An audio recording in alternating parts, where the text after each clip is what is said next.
Assalamualaikum warahmatullahi wabarakatuh. Mustafa Muhammadin sallallahu alaihi wasallam wadirati wa tanashana sallallahu alaihi wasallam muqarrabin.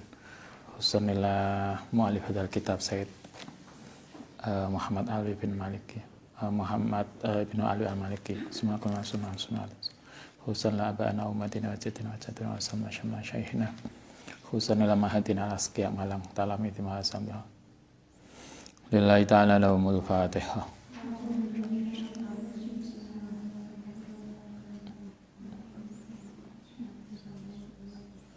Bismillahirrahmanirrahim.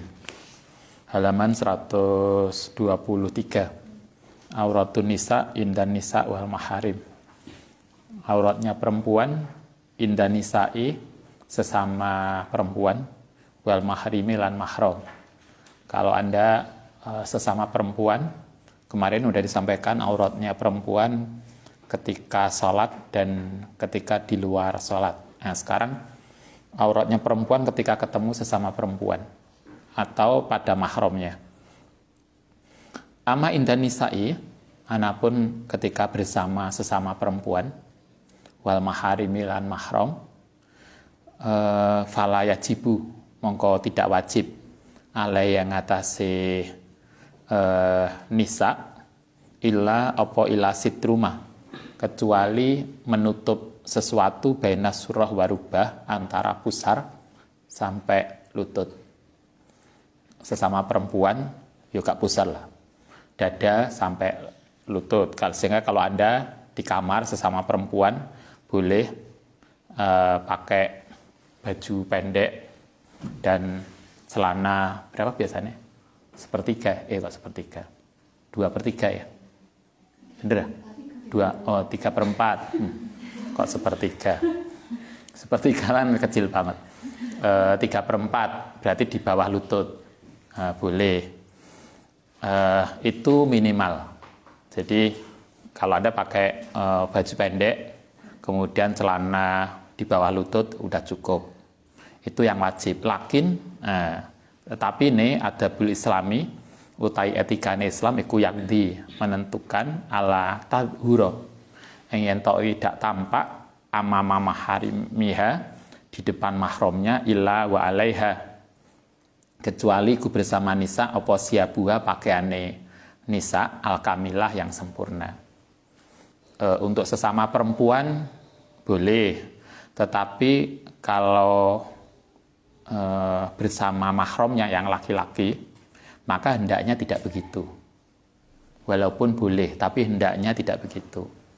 Sehingga kalau Anda misalnya, karena Anda udah besar, kemudian ketemu masih kakak kandung, mas kandung, juga pakai celana pendek karo kotangan, misalnya, toh kan juga etis. Walaupun ini kan masih dewi, mahrome iya, tetapi etikanya tetap kita pakai pakaian yang rapi, nutup semuanya. Paling enggak inilah pakai lengan panjang dan celana panjang. Walaupun mungkin itu mas kita sendiri, tetapi kan tetap pakai pakaian rapi jauh lebih bagus. Karena kamilatif ikhtisamin yang dalam perasaan malu, wawikorin lan wibawa. Karena itu untuk menjaga kewibawaan Anda dan menjaga sikap malu Anda. Sehingga kalau kita di rumah, kalau Ustadz biasanya dulu sama adik-adik itu nggak pernah adik-adik yang perempuan tuh pakai celana pendek, mesti rok panjang. Walaupun mungkin kalau ketemu kita hanya nggak kudungan aja, tetapi nggak pernah pakai celana pendek, mesti pakai rok panjang dan baju lengan panjang. Hanya mungkin nggak kudungan, itu aja karena adik kandung, tetapi tetap menjaga pakaian yang ini, yang tertutup rapi. Begitu juga ketika Anda sesama perempuan. Karena itulah sering saya sampaikan, walaupun Anda yang kamar podo wedoke aja nggawe celana pendek. Ustaz, saya kan mau tidur. Ya masa turu celana pendek terus apa lah? Ya gak etis lah. Ini persoalannya bukan boleh atau tidak, tapi persoalannya etis. Etis atau tidak. Li ana insan kronos dunia manusia iku insanun. Ya manusia tetap manusia. Walaupun itu kakake, walaupun itu mas kandung Anda, manusia tetap manusia yang kadang bisa lupa. Anda pernah toh tidak jarang terjadi kemudian terjadi hubungan atau perilaku yang nggak baik antara sesama kandung. Nah, itu karena bisa jadi karena yang itu terlalu terbuka pakaiannya. Adik wedoke juga gitu, sing lanang juga nggak jelas. Akhirnya kemudian muncul sesuatu yang nggak baik. Bukan hanya kakak dan adik, kadang juga anak toh paman itu mahram. Tapi walau mahram kan Anda tidak bisa toh kemudian endel karo pamane, gitu kan? Karena tidak jarang terjadi kemudian ada hal-hal yang kemudian nggak bagus. Walaupun itu mahram, etikanya kita dikatakan lakin adabul Islam, etika Islam, kita tetap menggunakan pakaian yang lebih rapi, lebih tertutup. Sehingga kalau di misalnya Kak Safa, Kak Asa itu kalau tidur harus pakai celana, walaupun perempuan. Kenapa nggak rok aja? Karena kan lek turu itu mungkin ngipi renang apa, kan begitu. Sehingga kan kemudian nggak baik.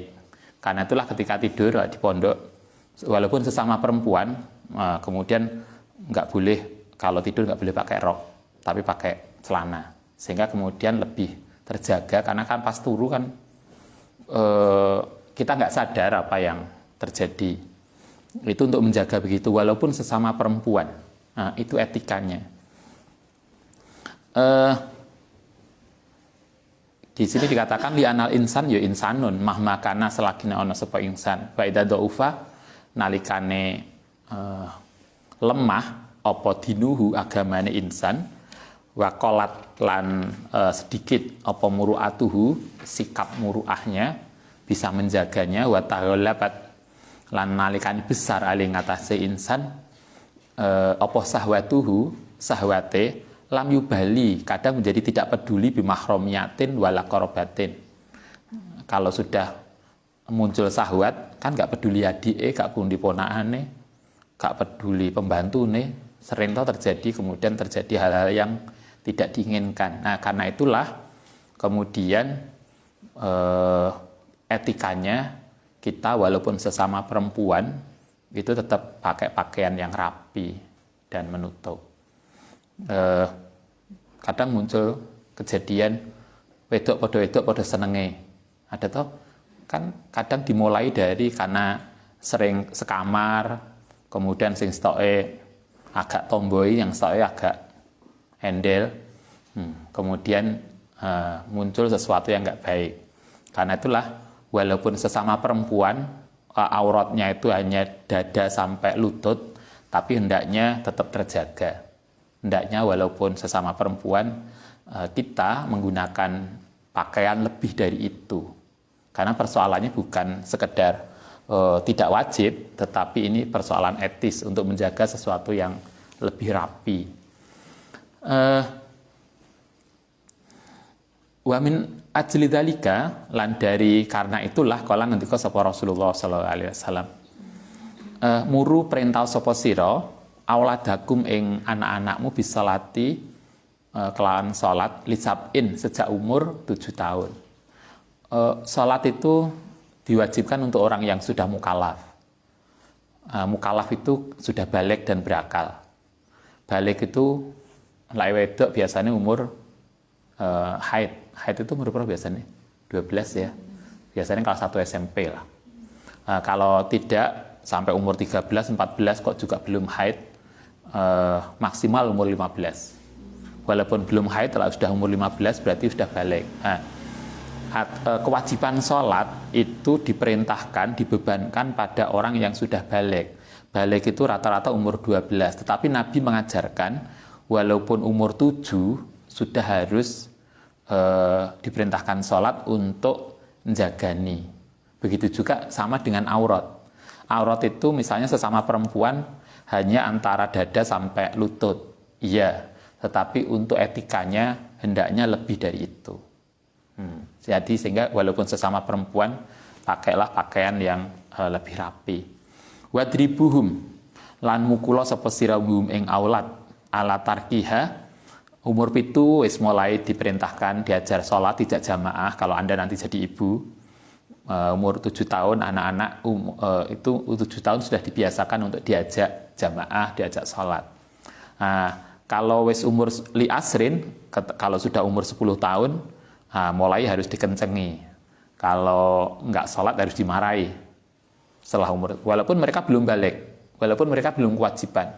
Itu untuk mendidik mereka agar ketika masuk balik itu udah lebih siap. Wa faroku lan misao sapa sira bainahum antarane aulad fil mandoji dalam tempat tidur. Tempat tidurnya harus dipisah, terutama laki-laki perempuan. Ini kita masih ambek adike, walaupun masih ambek adike, maka tetap tidurnya berbeda. Karena kalau sama sadare enggak, sing stoke sadar, stoke enggak sadar, atau enggak sadar kabeh karena padha ngipine. Itu kan enggak bener. Karena itulah Nabi mengatakan walaupun ini mahramnya turu dewe-dewe. Sing laki-laki sendiri di kamar sendiri, perempuan di kamar sendiri. Waqad ja'alan teman datang fil hadis sahih anna Nabiya sallallahu alaihi wasallam iku amara.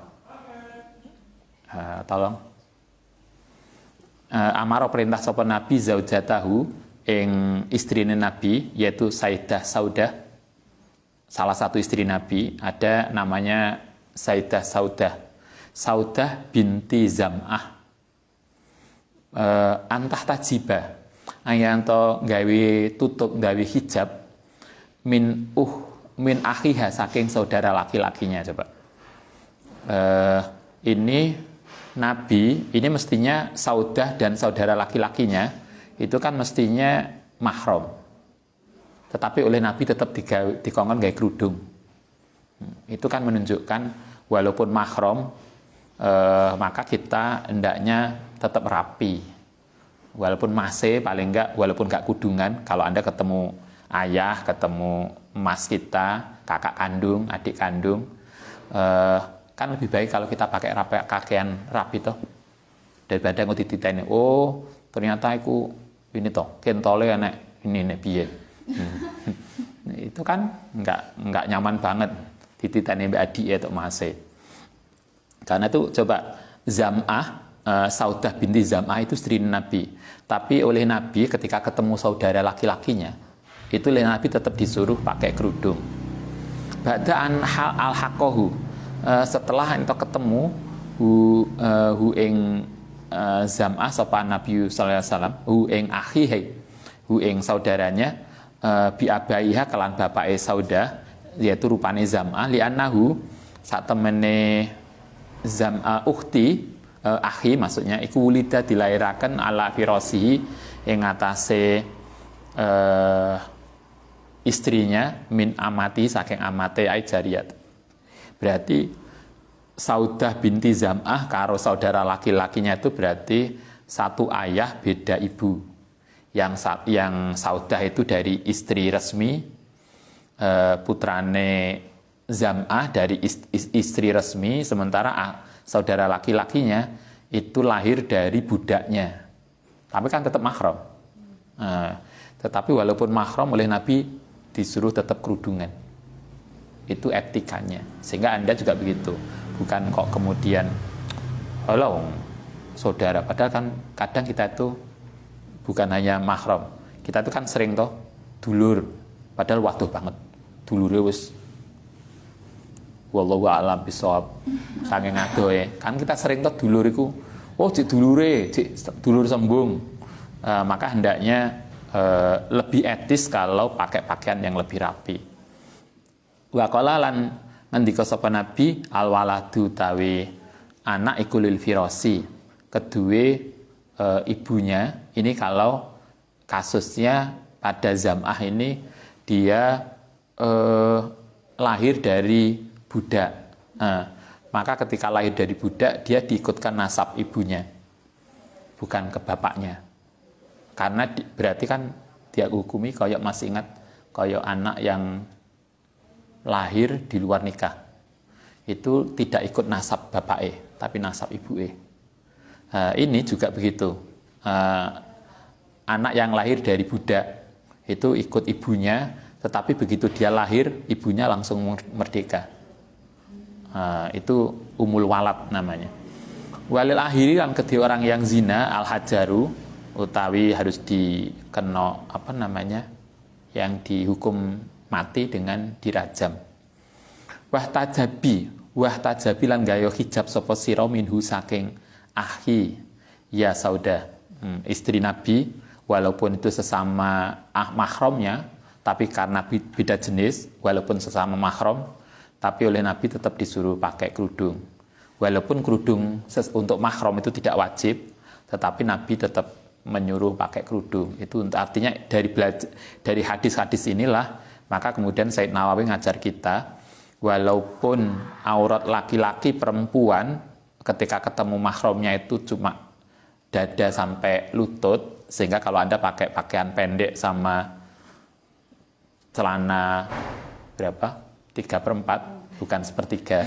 3/4 itu udah cukup, tetapi etikanya Anda bisa lebih pakai pakaian yang lebih menutup aurat, lebih rapi.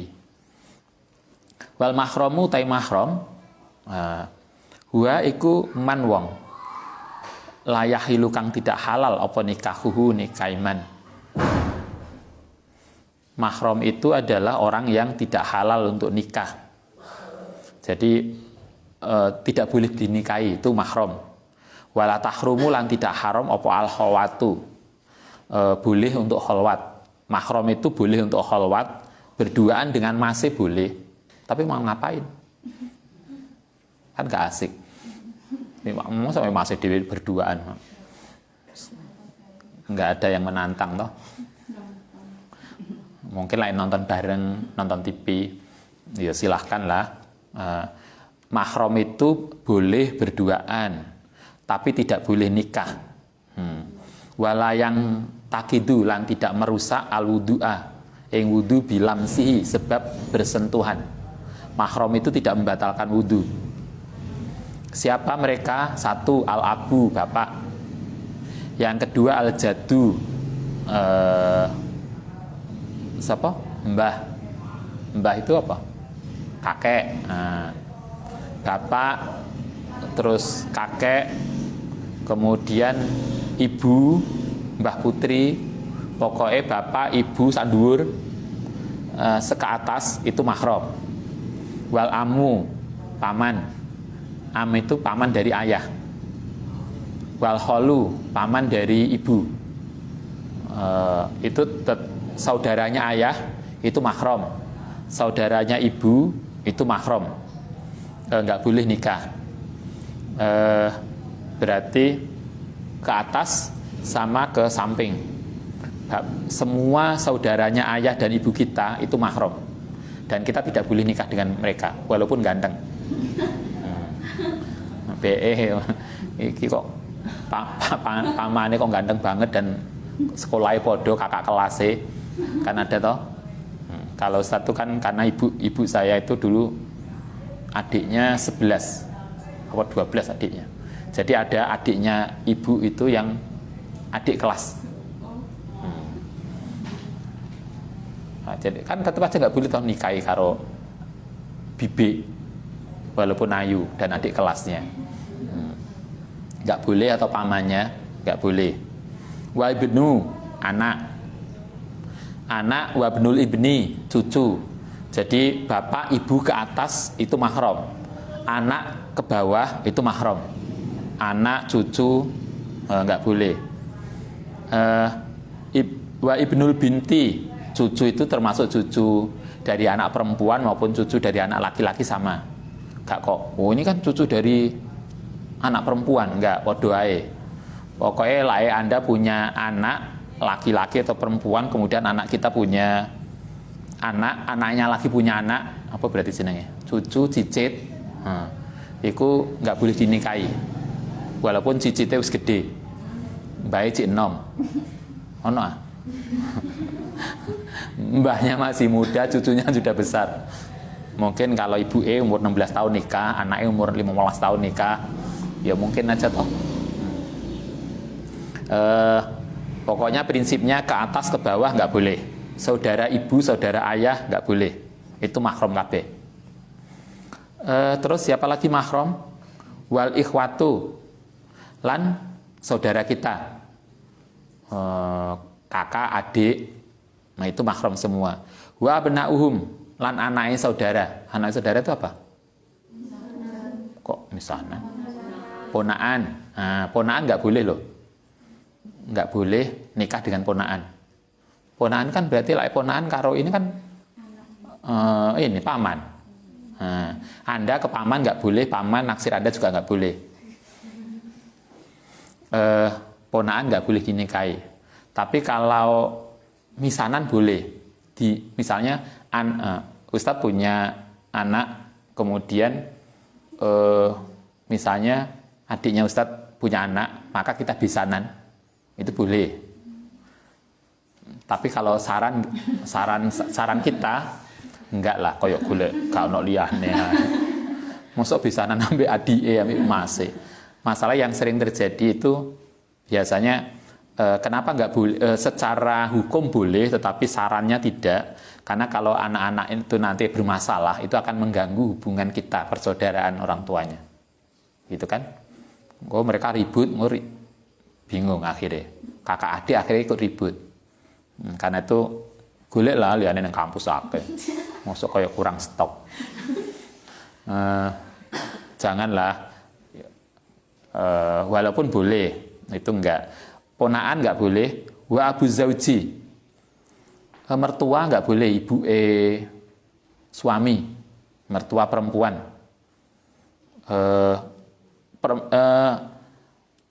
mertua perempuan itu statusnya sama dengan, bukan perempuan, pokoknya mertua, baik perempuan atau laki-laki itu sama dengan orang tua kita sendiri. Dia tidak musaharoh loh. Musaharoh itu tidak, maksudnya musaharoh itu kan terkait dengan pernikahan. Kalau Anda dengan saudara, misalnya begini, si A nikah dengan B, kemudian B ini punya adik, berarti apa itu? Adik ipar ya. Adik ipar itu hubungannya musaharoh, sehingga kalau misalnya pernikahan si A dengan si B ini, misalnya si B meninggal, maka adiknya mantan istri itu boleh dinikahi. Karena dia masih ingat kasusnya Sayyidina Utsman. Yang nikah begitu kakaknya meninggal oleh Nabi, kemudian beliau nikah dengan adiknya. Itu boleh, naik ranjang atau turun ranjang, istilah orang Jawa. Tapi kalau mertua atau misalnya cerai, maka itu bisa berubah akad hubungan mahramnya.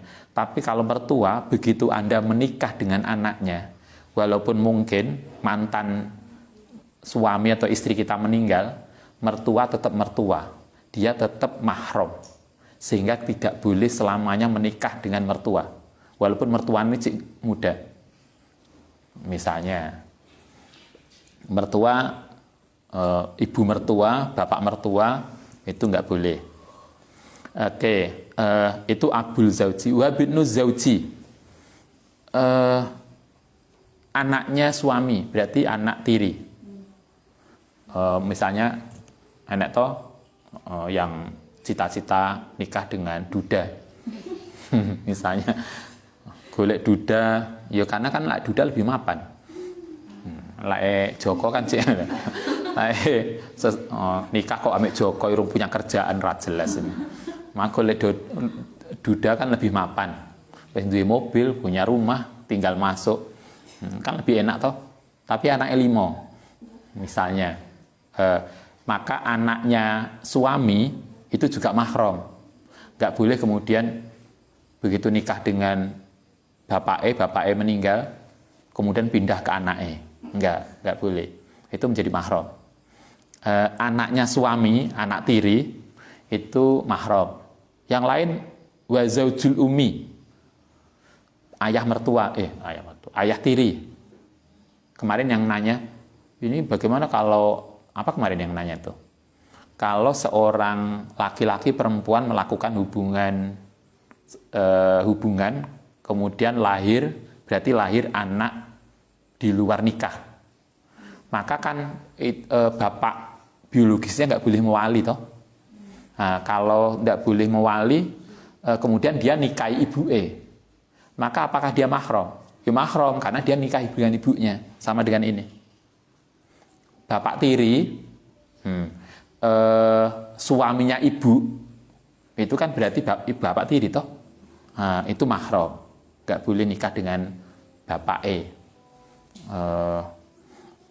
wa zaujul binti. Zaujul binti itu apa? Mantu. Nah, mantu juga nggak boleh. Anaknya disuruh cerai, mantunya dinikahi ambek mertuane. Itu sinetron.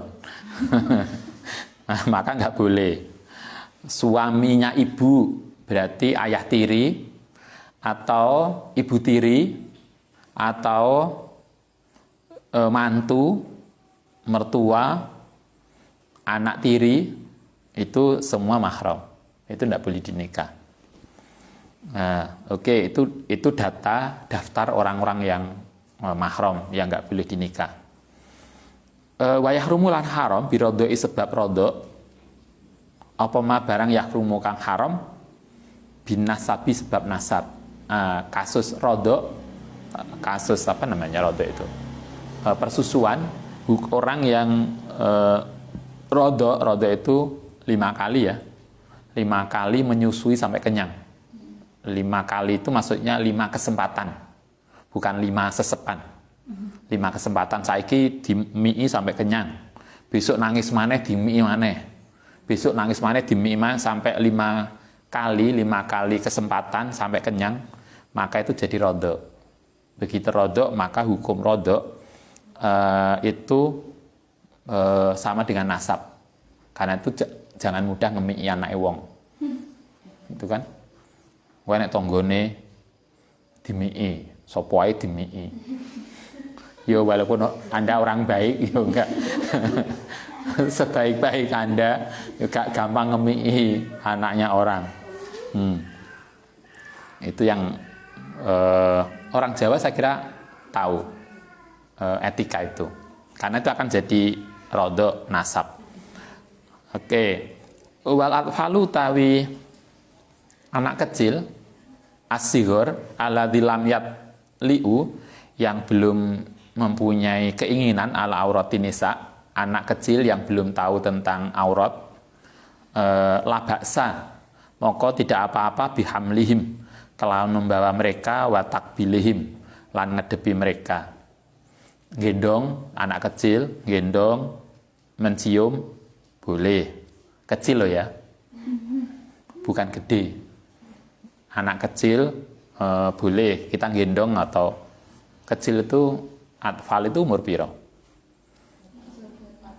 TK itu kan Raudatul Atfal, taman kanak-kanak.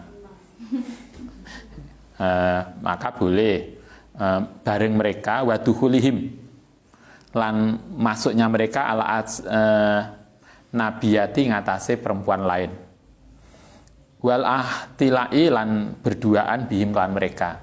Berduaan dengan anak kecil boleh lah. Yang misalnya terus ngapain berdua sama anak kecil? Yo mungkin mangan bersama atau ngajari, boleh. Oke, ini sesama muslim. Kita udah ada aurat dan ada mahram, kemudian anak kecil. Nah, sekarang bagaimana kalau kita sesama perempuan tetapi teman kita non muslim? Misalnya Anda sakos dengan sesama perempuan, tapi perempuan tadi non muslim, auratnya kayak apa? Beda. Yang kita bicarakan tadi adalah aurat sesama perempuan yang sama-sama muslim, podo santrine, podo islami. Nah, sekarang teman perempuan kita itu tidak muslim. Wa nisa'u tawi nisa al ajnabiyatu kang ajnabi, perempuan ajnabi, minal kitabati saking ahli kitab, berarti ahli kitab itu Nasrani dan Yahud, awil musrikat atau orang-orang pokoknya non muslim lah, la yahillu, tidak halal, opo ayat tolikna yen to melihat minan nisa'i saking perempuan muslimat minal muslimati illa alal wajhi kecuali ing atase wajah wal kafaini lan kedua tapak tangan. Ternyata beda. Auratnya sesama perempuan, kalau sesama perempuan tadi non muslim, maka kita hanya boleh membuka wajah dan tapak tangan kayak sholat. Kalau sesama, walaupun sesama perempuan, tapi kalau mereka non muslim, kita hanya boleh memperlihatkan tuh wajah dan tapak tangan aja. Jadi kayak sholat aja. Jadi kok kemudian diberlakukan sama, ternyata enggak. Tadi yang boleh tadi hanyalah kalau sesama muslimat. Sesama muslimat, tetapi kalau tidak sama-sama muslimat, maka auratnya sama dengan ajnabi, sama dengan laki-laki lain. Wamalan barang yadhuru yang tampak goliban hale umum indal mihnati ketika kerja. Atau kemarin masih ingat boleh ketika kita jual beli, ketika pekerjaan kan boleh toh beberapa bagian yang dibuka. Misalnya kedua tapak tangan, bukan tapak tangan, bahkan sampai segini, itu boleh. Kemudian kaki sampai pergelangan kaki juga boleh. Itu untuk kebiasaan kerja. Waqala lan ngendika sapa ba'dul ulama sebagiane ulama la baksa boleh, tidak apa-apa bi'itlain nisa'i kalau memperlihatkan perempuan ba'dina ing sebagiane ala aurati ba'din ing atase sebagian yang lain ilama kecuali barang yajibu kang wajib apa satruhu nutupi aurat anil mahrami saking mahram wa huwa iku ma baina surah wa rukbah antarane pusar lan dada. Ada di sini surah itu pusar dan lutut. Fa ing kanat mongko lamun ana sapa nisa iku kafir al kafiratu dimyatun au muharibatan atau perempuan yang memusuhi Islam khabisatal istri yang buruk perilakunya qalilatal hayai yang tidak begitu punya rasa malu tasifu nifati li ahliya kulama yang sebagiannya barang tarohu yang lihat sapa mar'ah atau nisa'u ing ma minan nisa'ina saking perempuan kita fala yahilu mongko tidak halal apa an tattolia yang memperlihatkan mindalika ala syai'in ing atase sesuatu. Berarti sama pendapatnya bahwa kalau dengan perempuan kafir non-Islam maka hendaknya seorang muslimat tidak memperlihatkan auratnya kecuali hanya wajah dan tapak tangan. Kalau ini malah nggak boleh sama sekali. Fala yahilu antolia midzalika ala syai'in. Kalau ini bahkan malah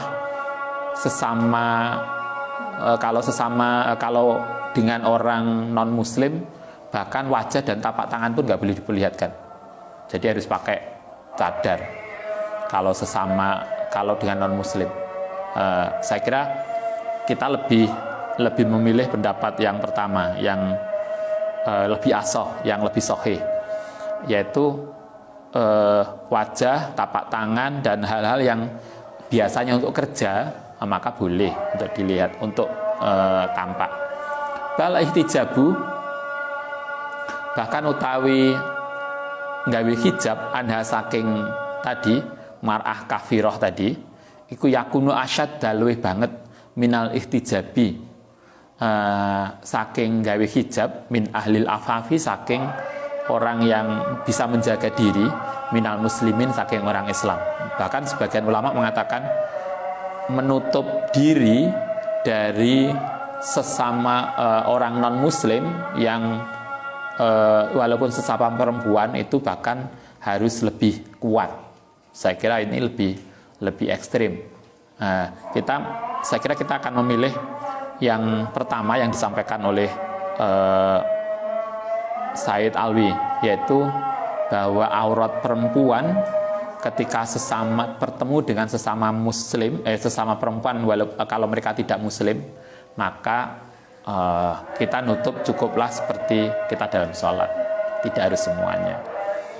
Oke, saya kira begitu. Nanti kita lanjutkan besok. Sautul mar'ati, suara perempuan. Ya. Kalau menikahi kakak atau adik ipar apakah boleh, dan menikahi adik atau kakaknya istri? Intinya kalau menikahi adik ipar karena Menikahi adik ipar boleh nggak? Atau kakak ipar? Boleh, tapi tidak boleh bareng. Mbak E ambil adik dinikahi bareng nggak boleh. Tapi kalau gentian boleh. Jadi yang nggak boleh itu bersama. Jadi misalnya asalnya nikahi Mbak E ternyata meninggal, maka kemudian nikah dengan adiknya, maka boleh. Itu kasusnya kayak Sayyidina Utsman.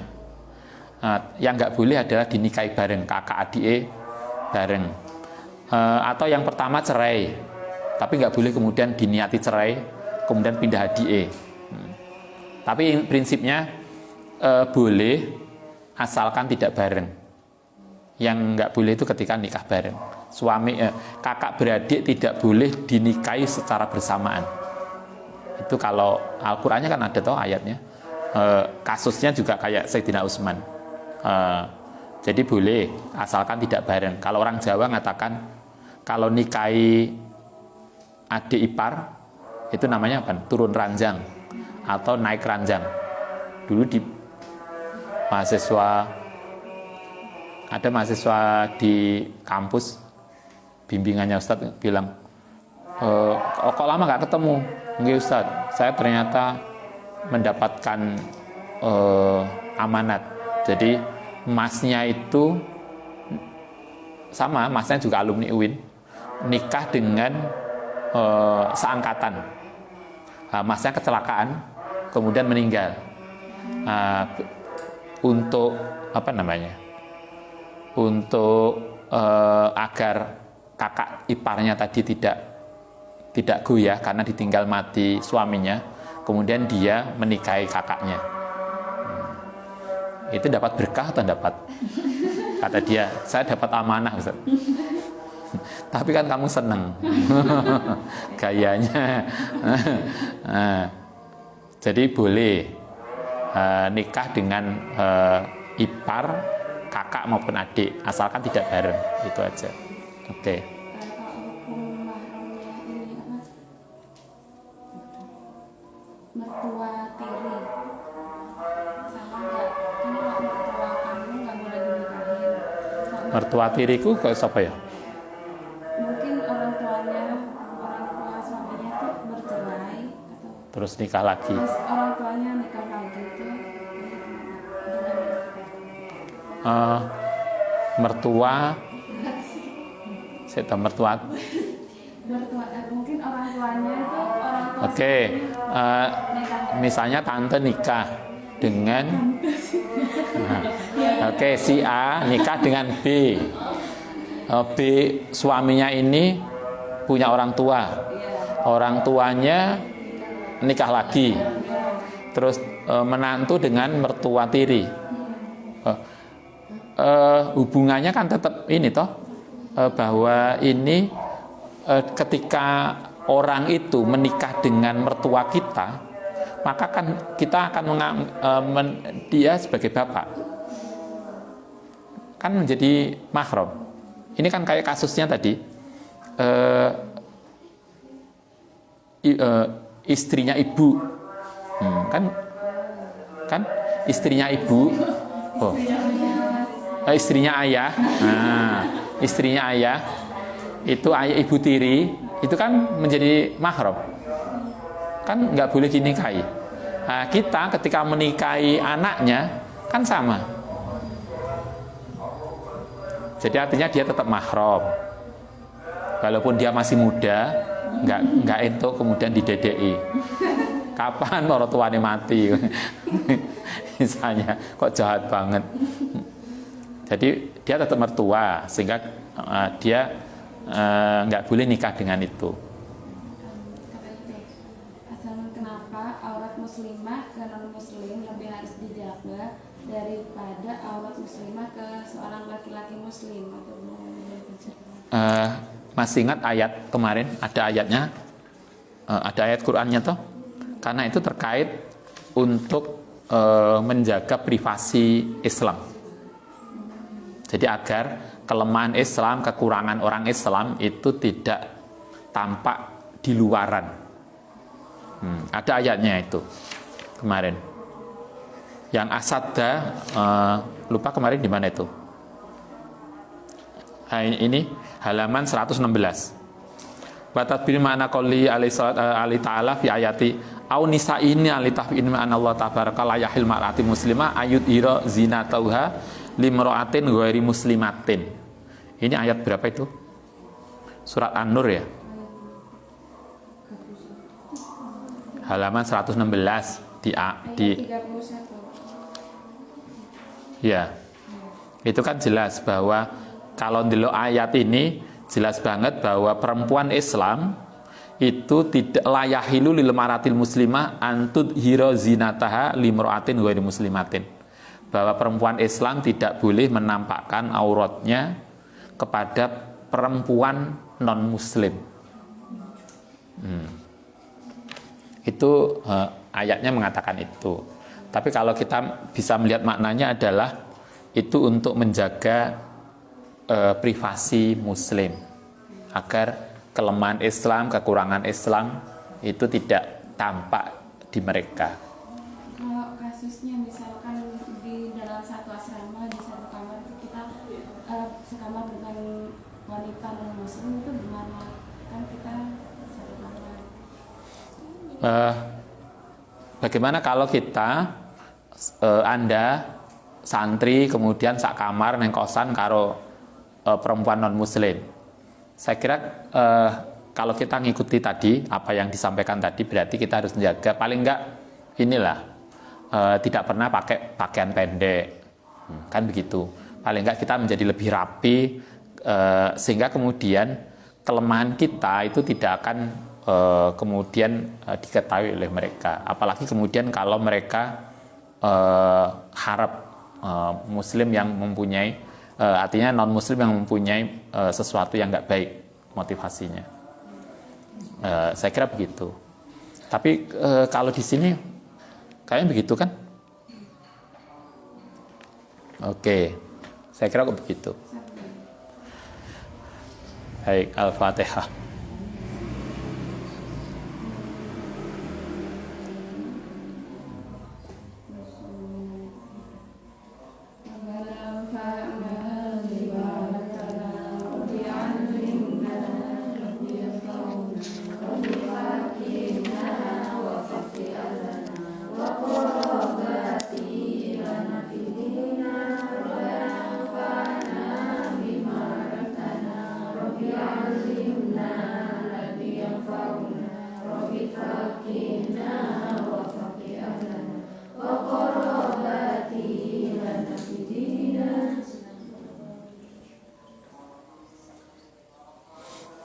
Assalamualaikum warahmatullahi wabarakatuh.